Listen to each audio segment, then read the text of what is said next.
দীর্ঘ ২৬ ঘন্টা বন্ধ থাকার পর অবশেষে পুনরায় শুরু হয়েছে সারা দেশে রেল চলাচল।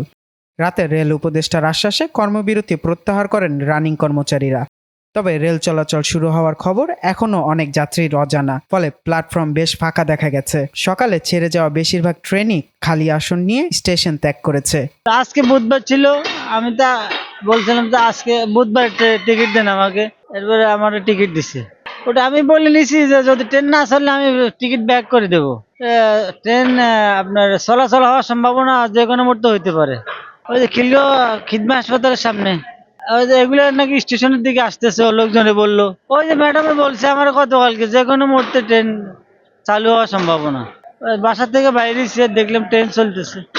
আমরা রেডি হয়ে বাইরে আসছি, আর তখন দেখছি ট্রেন চলতেছে। যদি না হয় তাহলে আবার ব্যাগে চলে যাবো, এই চিন্তাধারা ছিল আর কি।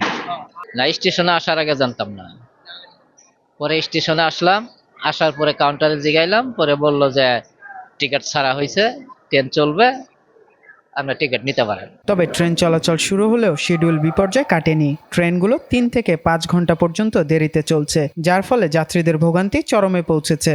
আমি যাবো সিলেট ট্রেনে মুকুন্দপুর। ট্রেন ছিল আমার জোন থেকে, যেটা 11:15 ছিল, সেটা ক্যান্সেল হয়েছে। এখন পারাপথ, যেটা অলরেডি 5 ঘন্টা ডিলে আছে, সেটা 3টা বাজে আমরা জানতে পারি যে ট্রেন চলাচল করবে। যখন সকালে স্টেশন আসি, তো এখনো ট্রেন ছাড়ছে না, সেটা একটা দুশ্চিন্তার কারণ তো অবশ্যই আছে। প্রতিবারে কাটছে, প্রতিবার লেট করে 1-1.5 ঘন্টা লেট হয়েছে। এবারও লেট হবে। রেল মন্ত্রণালয়ে যারা আছে তারা এই ব্যাপারটা বুঝতে পারবে ভাই।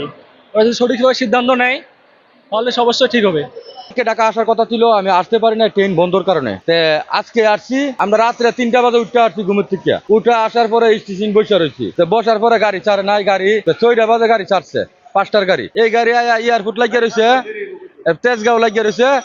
এই কমলাপুর আসার কথা ছিল 9টা। তা আমি এক কাজে যাওয়ার কথা ছিল, আমি টাইম দিয়েছিলাম আমি 10টায়। তা আমি এখানে গিয়ে পৌঁছাইছি 12:30টায়।